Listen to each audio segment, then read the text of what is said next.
Good morning, everyone. Welcome to the series for dimensional analysis. We'll go over the problem sheet I posted on, I think this is week 10, about two-dimensionless analysis number. Okay, so let's go ahead and jump right into it. So let me write problem 1. So problem 1, what did it say? It say that shear stress is a function of some given parameters, right? So let's say shear stress is a function of given parameters. So shear stress, when you denote it, you use tau W. Is a function of so usually people, when you write a function of something, you usually write z equal f(x) of y, or y equal fx, right? But instead of using f for function, in this case we use fancier Greek letters. Okay, I think that is letter C. So like this, you draw like this, and you have a straight vertical line. So C of what? C of x, diameters, mean velocity, rho, mu, and epsilon. Rho and mu is density and viscosity. Epsilon, I think, is the effectiveness, or I would need to double check later. So what the problem asks us? So they question. So they say pick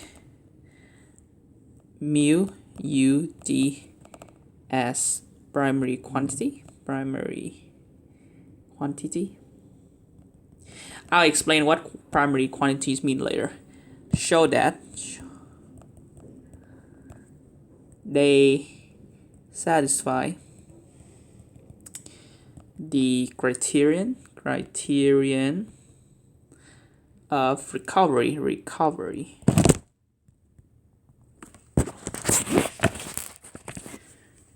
of the fundamental dimension, and then determine the dimensionless group.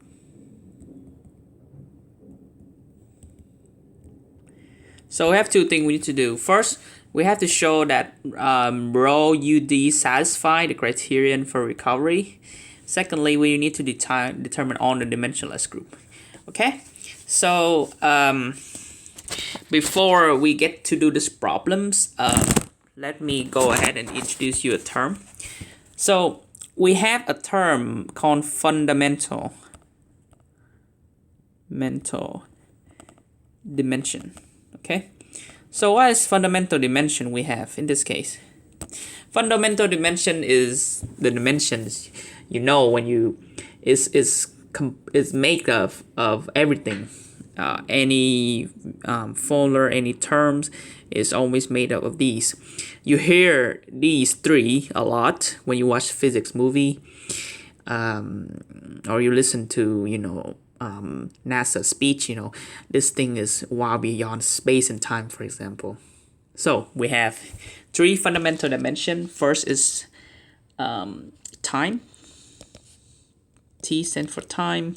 Second one we have is L, which stands for length or space, but for the sake of this problem we use L. And then last but not least we have M, stands for mass.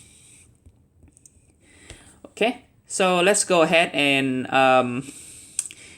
express all of our variables in terms of fundamental dimension. So express all of our variable in terms of fundamental dimension. Okay, So for first we have the unit for, okay, let me do this so that it's create a separation.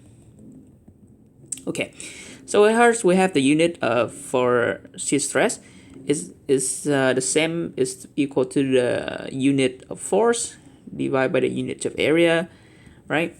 So what's the unit of force? If you don't remember the unit of force is ma, right? So the unit of force is equal to the unit of m times a over area.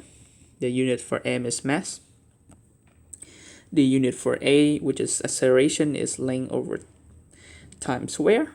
And then the unit for area is length square. So this, you simplify, you get m over lt square, right?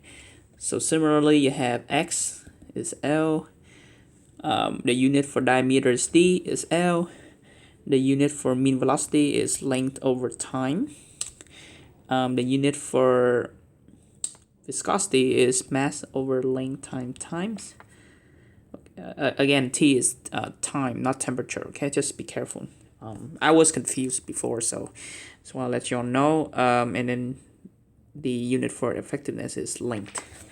Okay, so now we are ready. We have all of our variables in terms of the fundamental dimensions. It's like one analogy when you do it is that every point in the Cartesian coordinate, you can express the coordinate as x, y, z, right? So it's kind of same thing. We have the fundamental dimensions. We try to express everything in terms of that for easier analysis. Okay.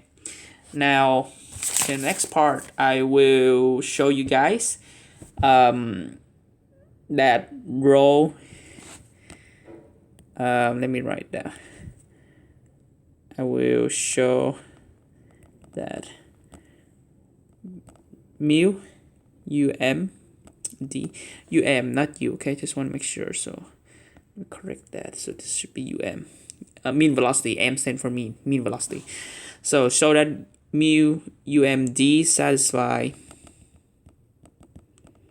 the criterion of recovery.